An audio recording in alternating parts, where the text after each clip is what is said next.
You can't have a community where people, particularly men, refuse to take responsibility for anything.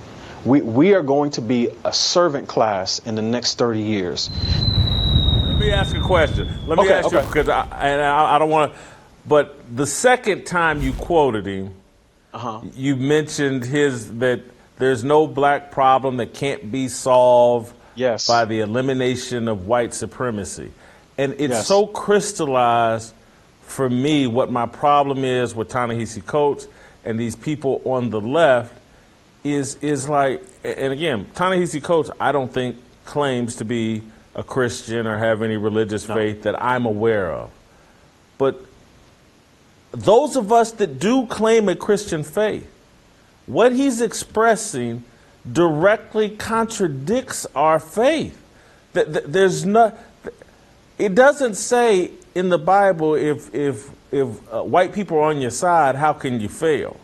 Or if white people are against you, how can you succeed? But if God is on your side, how, don't worry about the haters, and that's where people like confuse me or other people that are labeled conservatives or people that have a biblical worldview. I'm not sitting around worried about white bigots because God is on my side. I don't see white people as my salvation.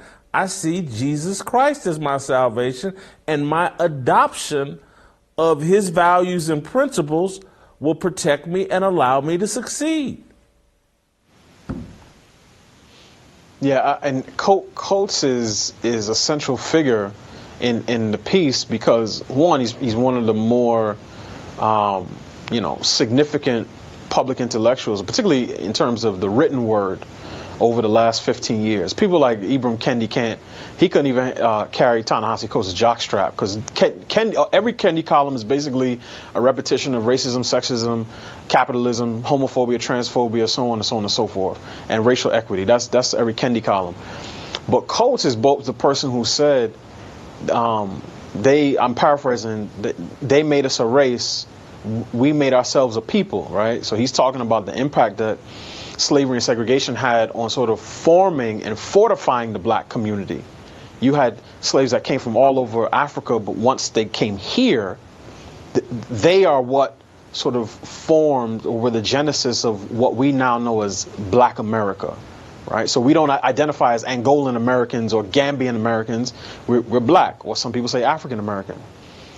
But Coates is also the person that said, and to your point, that there's no problem with black people that the complete and total eradication of white supremacy couldn't fix.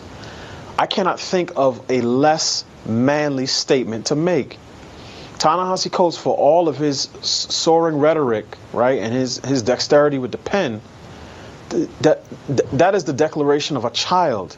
What he is doing is putting all agency, all responsibility for the condition of the black community. And he didn't write this in 1922. He wrote this in like 2016, 2018. He's putting it all on the shoulders of white people. And what I said, similar to what I said in my Clarence Thomas column, is that for the black left, or the left in general, this is their worldview on race. White people do things, black people have things done to them. White people are always the subject of the sentence, and black people are always the object. We're not even the star of our own autobiography, Jason. It's the white man oppressed us, and now the white man has to come and save us. And you can't build a community with people like that, who have such an aversion to responsibility. And after that, I mentioned the quickest way to get the most radical black activists to turn into a White Lives Matter field organizer is to talk about crime in large cities like Baltimore, St. Louis, Chicago, New York, Philly. Then you get the question. Now, it's the only time they ask this question. They'll say, well, what about white on white crime? Now, that's curious, because they never bring up white people when it comes to police shootings. They never bring up white people when it comes to drug overdoses or suicide or any of the other social maladies or social pathologies that plague the quote-unquote white community. But as soon as it comes to talking about violence in our neighborhoods, where black people are 90% of the victims and 90% of the perpetrators, then all of a sudden they turn into Team United Nations, and now they want to care for all the people of the world and sing Kumbaya. And you and I know that that's not real concern. it's a diversionary tactic. It's a dodge. It's the clarion call of people who cannot accept any responsibility for their behavior. So for me, again, it just shows that this is another one of those forces that's pulling the community apart. You can't have a community where people, particularly men, refuse to take responsibility for anything. We are going to be a servant class in the next 30 years. There's going to be a small black elite and middle class, and then you're going to have the large black masses who are disproportionately dependent on the government and who exists in a state of multiple partner fertility, right? Every guy's going to have 3 baby moms and every woman's going to have 4 baby daddies, and perpetual co-parenting. That's what it's going to look like in another 30 years if we do not get our act together. I love your point about how unmasculine Ta-Nehisi Coates' words make him appear. But here's what he would say, and people like him would say, is like, I want the responsibility of fixing white people. And that's why, that's literally, I'm willing to see, you ain't man enough to do the work of calling out white people and fixing them. And again, that's why, you know, and I'm not trying to be abusive to people, but I'm just going to put names on. That's why Emmanuel Acho had a show, Uncomfortable Conversations with a Black Man, where he went out and talked to white people. We love to go out and fix up and play therapists for white people. That's why Ibram Kendi X is out collecting money, teaching white people how to not be racist. That's why Ta-Nehisi Coates, all of his books are directed at, written for, to white people on how they can better themselves.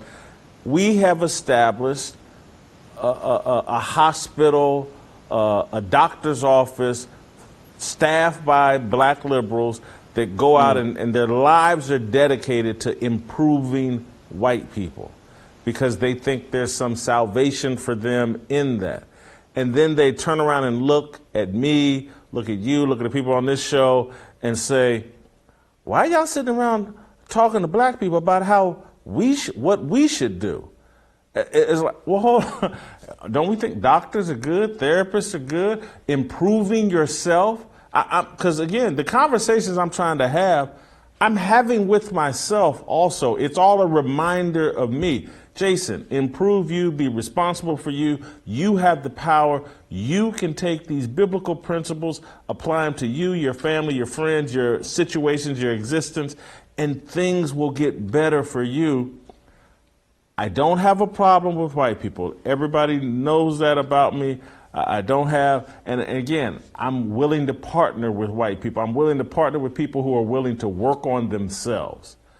But I'm not sitting around thinking about how I can improve white people because I grew up around black people, my family, most of my friends are black. I want us to embrace things that will improve our life and our existence and our happiness and our salvation here on earth. Coates, Acho, Ibram Kendi, Roland Martin, their lives are dedicated to improving white people. They should own that.